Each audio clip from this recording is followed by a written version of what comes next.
Alright, boys, let's get into it. We're about to build Legolas like an absolute Chad. Alright, so the way I've got mine set up right now, I'm no gear. And I don't have enough gear to go around. I'm not even about to fly, alright? I'm kind of a peasant, alright? Kind of a peasant. Not enough golds to go around for Legolas. I kind of invested a little bit more into Arwen, as you can tell. So, kind of like in the video beforehand, I kind of went over that. So right now I got him set up with might, focus, speed. Kind of just, season one, you got to work with what you got, all right? And purples across the board is not bad, okay? I really want to stress that. You can max out some purples really well for this guy. Full might, in my opinion. Full might. Some focus added in, sure, but mostly might's what you're going to be after. So let's go into his portrait, though. Let's dive in. Let's say you just got Legolas. You are on Greenleaf and Gray Elf. So 100% you're going with Greenleaf. No need to contest here. All right. So kind of want to go here, grab both. No matter what, always get the skills, especially whenever they're skill based. Always get the skills that do damage. All right. Gonna go up to there. I would go ahead and get that right there. Go ahead and get that. Kind of like as you're leveling, this would be your go-to. Gray Elf, 4%. Compared to what level 4 does over here, it's not even comparable. It really is not comparable. The skills that you go down, this is the only thing that's alright, but damage received, I mean, that's, if you're full bow cavalry, you could do this bottom tree right here. Full bow cav only, that's the only thing I could see being useful on the gray. But these abilities, though, are so good. Physical damage, chance of dealing an additional damage, round one, that is crazy. Mirkwood ambush, flat 50% every time, physical or poison damage once. That's really good. So what I would do is I would go ahead and do this, go and get that, go and get that. So let's just say you've got rank 3 Legolas. Let's say you got rank 3 Elven Prince. This is really good. This is really good. Both of these and both of that.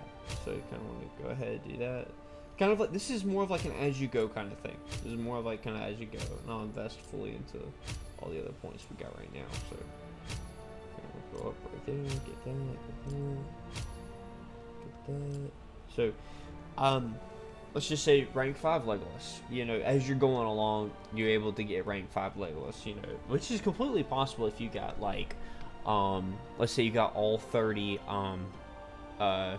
leaves for them. You got all 30. You're able to get that, and maybe you're lucky enough to get literally a letter as well. You would be at rank 5 right now. You'd be at rank 5 right now. Round 5 onward, allied melee units would deal 4%. Now, from what I'm seeing, this doesn't just go by 4% every time. Usually it can go higher than that. Obviously, I don't have them, but dwarf unit protect elves. This is really good. This is really good. What I would recommend doing is starting in, I would set it up for next season. This season, it's all right. You can do whatever it is. You got your champions. I call them champions from League of Legends, but you get your heroes, and from there you kind of need to decide what you're going next season. Because if you got Legolas or Gimli and you're investing in them, I would go either elves or dwarves. I think that would be a really good start. The rank 4 dwarven melee units, they would never die. They would never die. Now, what you would have to worry about is your elves dying in the back. But with the avoidance damage that you got, and some of the taunting abilities, you might be able to pull off your elves not dying in the back. But I think for standard, what I would do is I would do the Mirkwood level 4 range units, and I would do tier 3 dwarves in the front, because they already got shielding. Let me go over here and kind of just show y'all. Let's go here. Let's go to perks. So you get the Sentinels, and they've got swiftness. So chance of avoiding the first chance of damage, so that can go up. Kind of just got mine at 5. I haven't been using them too much. And then Guardians.